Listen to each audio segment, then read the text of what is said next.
На городі верба рясна,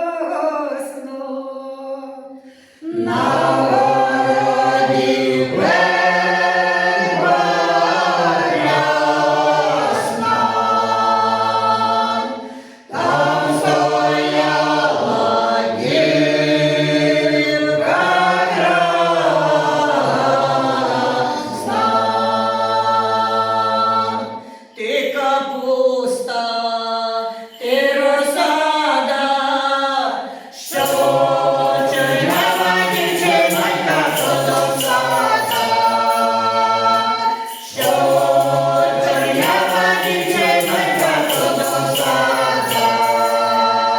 Не їби, не напиви, а Твої чорнявої полетів би, а до твої чорнявої полетів би. Ішов козак потайком, ішов